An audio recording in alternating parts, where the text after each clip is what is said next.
First one is your excise duty.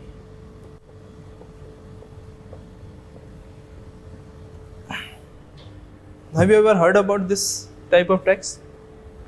Duty and tax is more or less the same thing. We'll trace back the history with this 1986 mod vet and the year 2000 sen vet. First we'll discuss what is excise duty. Excise duty is imposed on the production on an X factory output. So we'll write this. Excise duty is imposed on the production of goods. Excise duty is imposed on the production of goods on the basis of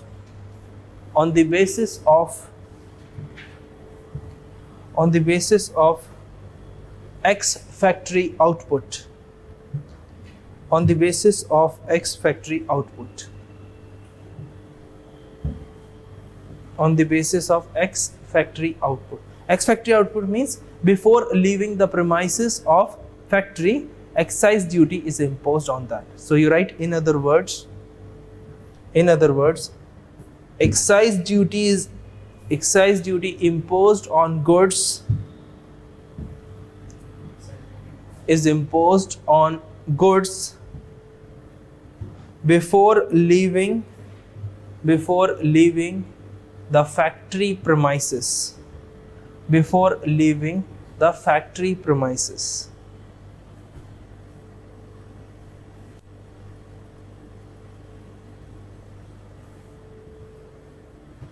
Previously, in the previous regime, it was around 12.5% excise duty.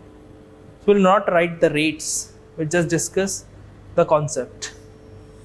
So 1986, this excise duty was converted into mod VAT. Now there are two type of terms. This is modified value addition tax. So value added tax means you heard about VAT. So VAT is popularly known as is a substitute for sales tax. Sales tax that states were imposed before 2005. It was known as value added tax. But VAT is not a particular kind of tax. It is a method to impose tax. Getting my point? Like value added tax means, for example,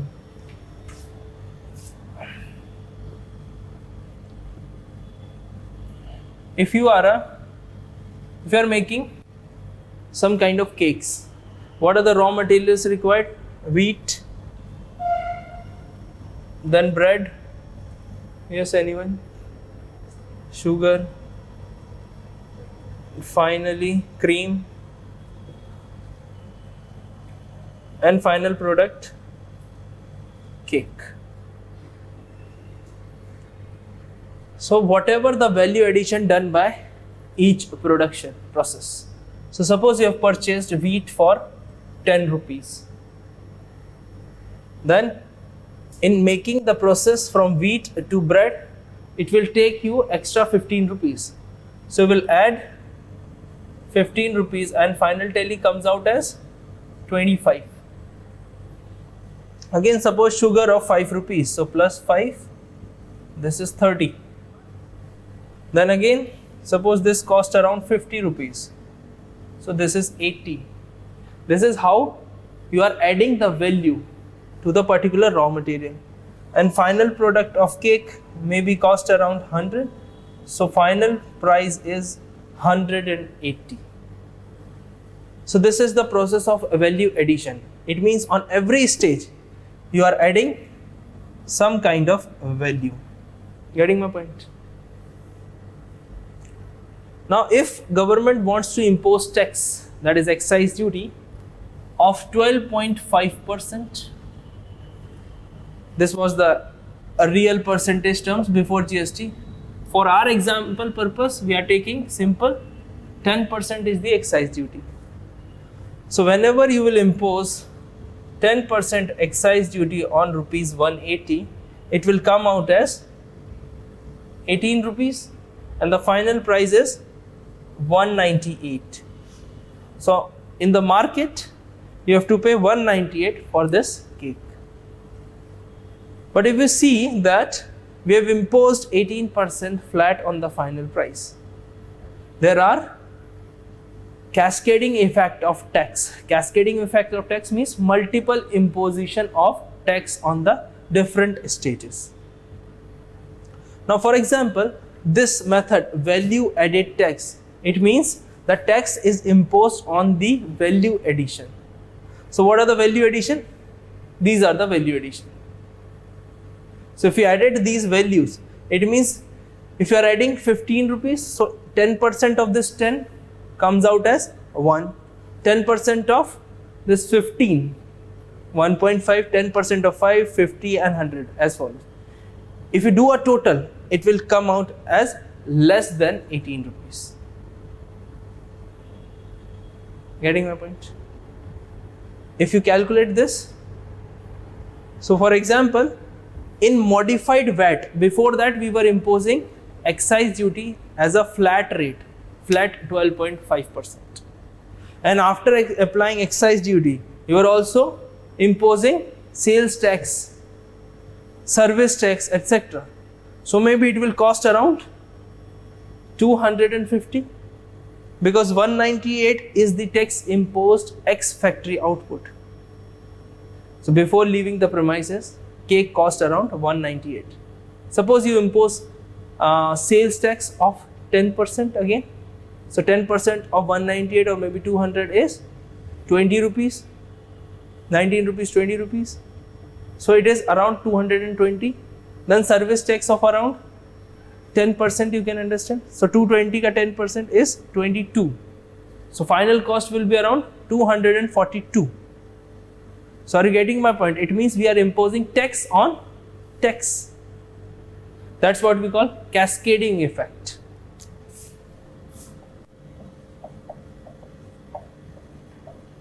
Cascading effect means tax on tax. For example, if you do this type of value addition, this will also be very fruitful in catching the loopholes. If someone, suppose for example, there are different types of manufacturer. If this bread owner will not pay tax, it means the burden will fall on who has added sugar. So he has to pay the liability of that bread owner. So he will make sure that this person will pay the tax. Getting my point? So this is multiple checking process. So this we adopted in 1986. So excise duty converted into modified value added tax. This is the modified version. Now in 2000, it was converted into central VAT. You said that if you calculate tax at each and every sales, then it will come out less than 80. Then what is the benefit of using this VAT? Multiple checks. First of all, you are imposing tax on tax. If you have already calculated excise duty of 198, this you have to calculate service tax on this 180. You have to calculate sales tax on this 180, but you are not doing this. You are calculating, you are expanding your tax base. It means again and again imposing tax. This 198 includes already excise duty of 18 rupees. If you impose sales tax of 20% or 10%, whatever, in our example, suppose this is 198, 10% of sales tax. It means 19.8. Getting my point? If you do the total, it will come out as 217.8. If you impose 10% of service tax, 10% of service tax, what will come out as 21.7? So add 21.7. If you do the total, it means this amount already included sales tax as well as excise duty. So the final price will be around 240. So you are imposing tax on tax. In GST regime, people are saying that government is imposing high slabs, 28%, 18%. But these are simple. If you calculate this, final price will come out as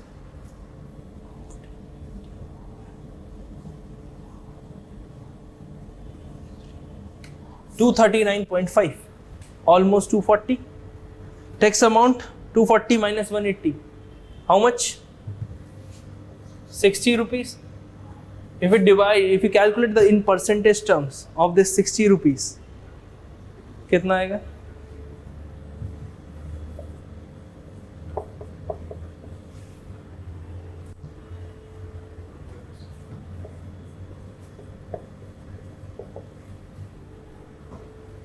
%25. Do we have any difference between previous regime and GST? Obviously, the cake cost less than 25% now. Getting my point? Because of this cascading effect. This was the case during this 1986. Then we converted into centralized VAT. It means a center will make the policy that this VAT will be followed by all over the country. Because there are two types of excise duty, central and state as well. But we are not going into the details of excise duty because it is not that much relevant. So we'll discuss only the conceptual part. This was the conceptual part. The concept of tax credit is the same. What? Tax credit, like at a stage, if you have paid the tax, so that will be transferred as a credit to the Tax credit is a different term we'll discuss in the later half of this module. Tax credit under GST, how they can credit the tax. Tax credit under income tax, that is also. That was not in the center. Tax credit is actually the part of taxation. We cannot rule out because sometimes, like for example, if a company is receiving some amount of funds, suppose for example a service-based industry, they are receiving money and they are paying GST on that. But for example, they are also making some kind of expenditure, capital expenditure, to maintain that standard of production, to maintain the same amount of infrastructure. They are also investing in, suppose for example, air condition, suppose for example, fridge. So they can show the expenditure that we have paid GST on that particular revenue, and we are again in purchasing of this particular capital assets, we are paying GST once again. So it means on that amount we are spending, like for example, we are receiving GST, we are purchasing capital assets like this projector, etc. Getting my point? So we have already paid GST on the revenue we have received. Again, if we are purchasing these capital goods, we are again paying GST. So that's a double taxation. So whenever you show the expenditure, the tax amount will be credited in your account. This is the process under GST. And this is a process under every taxation. Like for example, you have paid income tax. But what happened after that? You can file a return and you can claim that TDS. If you receive some amount of honorarium, if you are delivering lecture, like I've delivered guest lecture all over the Madhya Pradesh, then what happened? They have given me some kind of honorarium and they cut 10% flat in that. Then if I will file my income tax return, I will get back that TDS. TDS means tax deducted at a source. We will explain in that income tax. Any doubt regarding this? Regarding this process is important because we will follow this process in GST as well.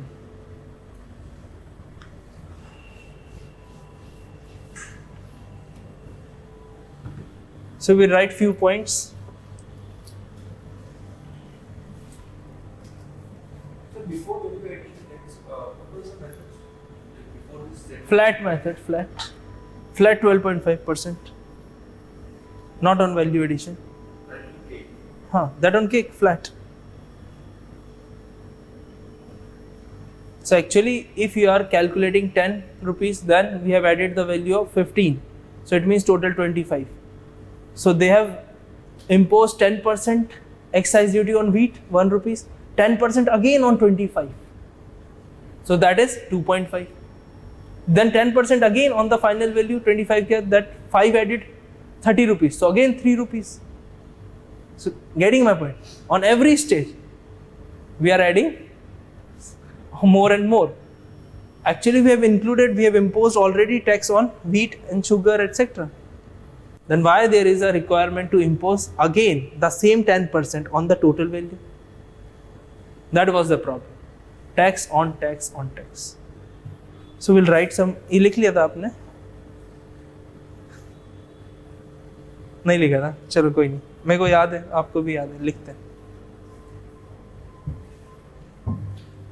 Excise duty, we'll write in a paragraph first. Excise duty converted into modified VAT, modified value added tax, modified value added tax in the year 1986. In the year 1986, in order to curb the tax evasion, in order to curb the tax evasion, curb the tax evasion, as well as to plug the loopholes under excise tax regime, to plug the loopholes under excise tax regime.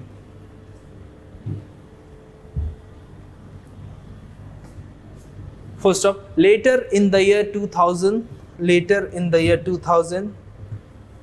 this mod VAT converted into sen VAT. This mod VAT converted into sen VAT. That is centralized, central value added tax. Central value added tax. Under this, Government of India, under this Government of India made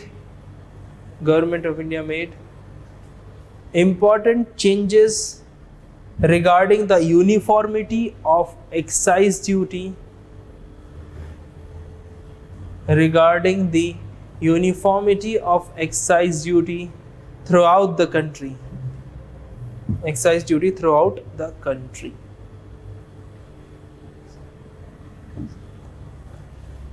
Throughout the country.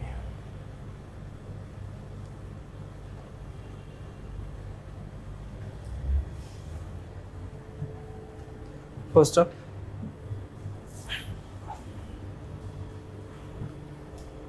the excise duty is having the problems like cascading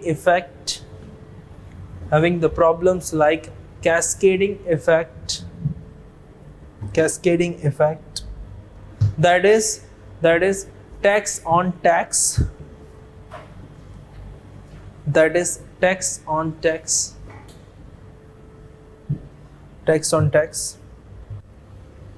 full stop.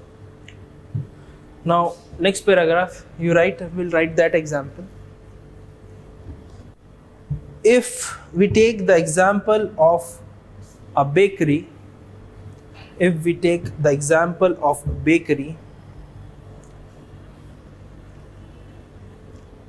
the raw materials or the inputs required,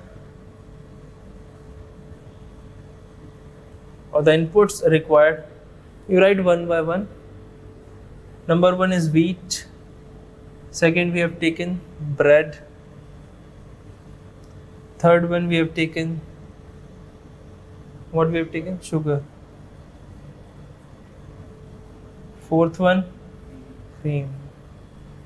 And fifth one is your cake.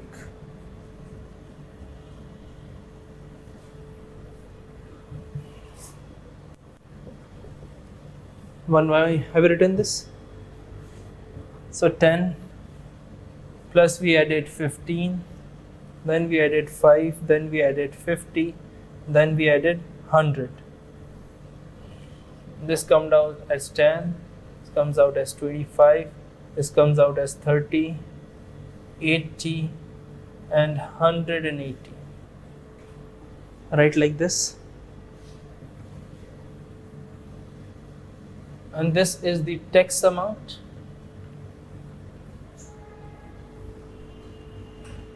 This is the tax amount.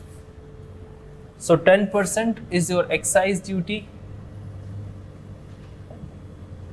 in our example. Just to make it simpler, that's how we are taking 10%. So 10% of 10% on the first stage is 1 rupee. Then again 10% on 25 is 2.5. Then again 10% on 30 is 3. 10% on 80 is 8, and 10% on 18 or 180 is 18.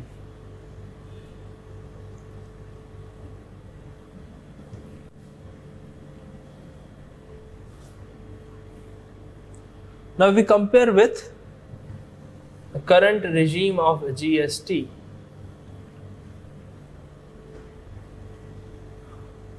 If I have a space, draw one more column of GST, goods and services tax.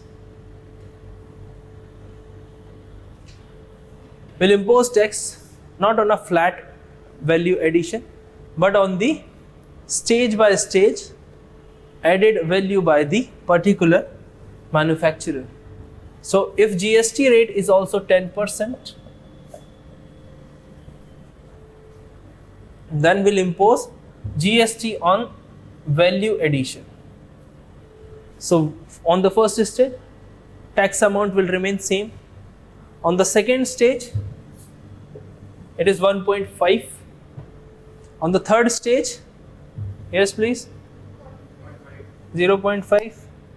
On the fourth, 5 rupees and 10. If we do the total, obviously the tax burden under GST is less.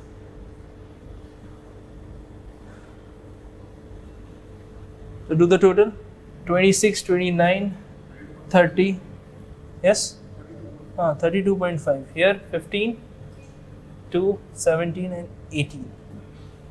See the difference, it's a huge difference.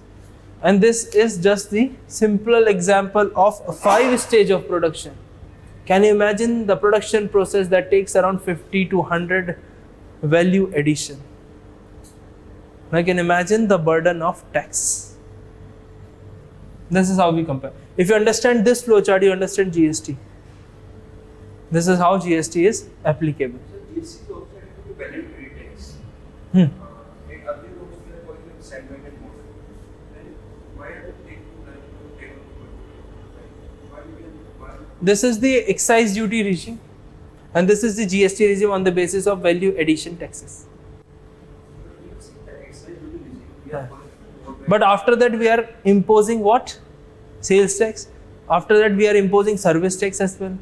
We are imposing that central sales duty, that is interstate trade between, suppose for example, states. If a good is traveling from Delhi to Chennai, how many states will come? Obviously minimum 6, 7. Then what happened? On every stage you have to pay 2% by crossing the border of every state. 2% central sales tax, then state sales tax, then service tax.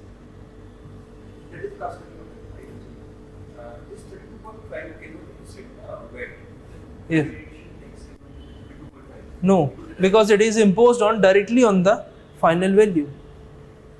And GST under the method of value added tax, it is imposed only on the value addition at each stage.